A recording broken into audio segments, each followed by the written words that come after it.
Good afternoon students. Today we are here with another topic of SST class 9. Chapter first, the story of village Palampur. Last topic है हमारा economics के first chapter का, ये last topic है और छोटा सा टॉपिक है। इसके बाद मैं आपको असाइनमेंट दूंगी जो आपने अपनी नोटबुक में राइट करने हैं। क्वेश्चंस बहुत इंपॉर्टेंट है और उन क्वेश्चन को आप अपनी जो नोटबुक आपके पास जो भी अवेलेबल है उसमें आप क्वेश्चन को राइट करेंगे। तो आपकी ये लास्ट टॉपिक है हमारा। देखो स्टूडेंट, स्टोरी मैंने आपको बहुत अच्छे से समझा दी है विलेज पालमपुर की, जो कि प्रोडक्शन एक्टिविटी हमने उसमें पढ़ी हैं, फैक्टर्स पढ़े हैं प्रोडक्शन के, और पालमपुर की जो फार्मिंग एक्टिविटीज़ है उनको हमने पढ़ा है अब तक। अब हम पढ़ेंगे कि पालमपुर में कुछ नॉन फार्मिंग एक्टिविटीज़ भी की जाती हैं, यानी एक्स्ट्रा अर्निंग वहाँ पे लोग करते हैं। फार्मिंग एक्टिविटीज़ के साथ साथ कुछ लोग ऐसे भी हैं वहाँ पे जो नॉन फार्मिंग एक्टिविटीज़ से जुड़े हुए हैं। तो वहाँ से कैसे वो अर्निंग करते हैं, क्या क्या नॉन फार्मिंग एक्टिविटीज़ हैं, वो हम पढ़ेंगे। देखो, इन नॉन फार्मिंग एक्टिविटीज़ को हमने 5 कैटेगरीज में डिवाइड किया है। फर्स्ट है वहाँ पे डेयरी फार्मिंग, यानी कि लोग वहाँ पे डेयरी फार्मिंग करते हैं।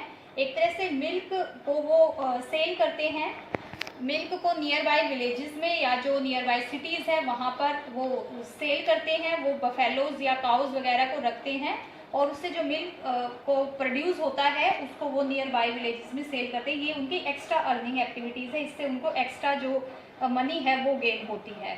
उसके बाद उनका नेक्स्ट हमारी जो उनकी नॉन फार्मिंग एक्टिविटी है वो है स्मॉल स्केल मैन्युफैक्चरिंग वर्क, यानी कि छोटे लेवल पे कुछ मैन्युफैक्चरिंग वर्क करते हैं वो लोग। कुछ ना कुछ जैसे अपने जो फैमिली मेंबर्स हैं उनके अपने घरों में ही वो कैरी करते हैं, इस काम को कैरिड आउट किया जाता है at home with some family members. मतलब फैमिली मेंबर्स जो है वो एज ए लेबर उनमें काम करते हैं, फैमिली उनमें इन्वॉल्व होती है। ये एक स्मॉल प्रोडक्शन होता है जो स्मॉल स्केल लेवल पे होता है। जैसे कि लोग छोटे मोटी चीज़ों को बनाते हैं घरों में, उनको सेल करते हैं मार्केट में। इस तरह से वो स्मॉल स्केल मैन्युफैक्चरिंग वर्क जो है एक तरह से डोमेस्टिक इंडस्ट्री हम इनको कह सकते हैं, और ये इससे वो अर्निंग कर रहे हैं।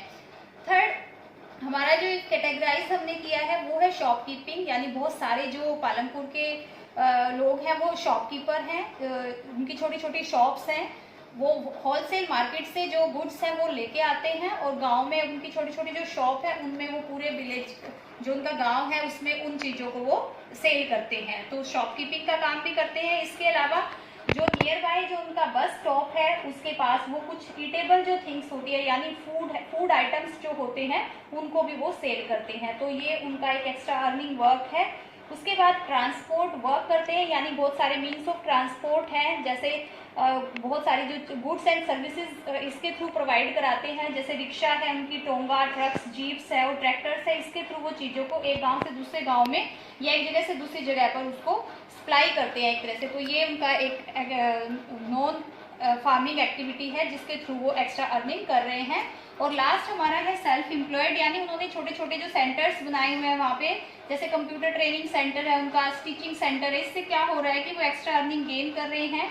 जैसे कि वहाँ पे कुछ स्टूडेंट्स हैं या जो भी एक तरह से लर्नर्स हैं वो आते हैं, कंप्यूटर जैसे वहाँ पर उसकी ट्रेनिंग दी जाती है या स्टिचिंग सेंटर्स है। तो इस तरह से लोग इन सारी एक्टिविटीज़ से जुड़े हुए हैं जो फार्मिंग से अलग है, एक तरह से खेती से अलग है, और इनसे जो है एक्स्ट्रा अर्निंग वो गेन करते हैं। तो आपका ये क्वेश्चन आ जाता है कई बार, काफ़ी इंपॉर्टेंट क्वेश्चन है कि what are the non farming activities in village Palampur. तो यही उनकी एक्टिविटीज़ हैं। डेयरी फार्मिंग है, स्मॉल स्केल मैन्युफैक्चरिंग है, शॉपकीपिंग है, ट्रांसपोर्ट है और कंप्यूटर ट्रेनिंग सेंटर्स है।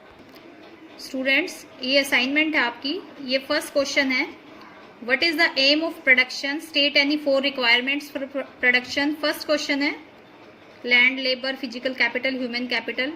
Second question, how can you say that the distribution of land is unequal in Palampur. Palampur में जो लैंड डिस्ट्रीब्यूशन था वो अनइक्वल कैसे था, ये कंपोजिशन लिखना है आपने लैंड डिस्ट्रीब्यूशन का। Third question, differentiate between traditional farming methods and modern farming methods.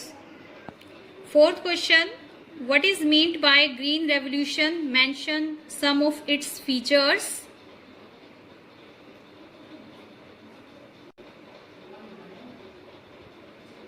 Fifth question, non farming activities in village Palampur, जो आज का टॉपिक था हमारा। Sixth question, modern farming methods require more inputs which are manufactured in the industry. Do you agree?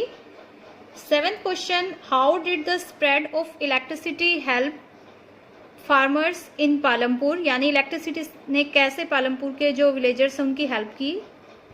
7th 8th question, is it important to increase the area under irrigation, why. 9th question, why are the farm labours ill paid in India।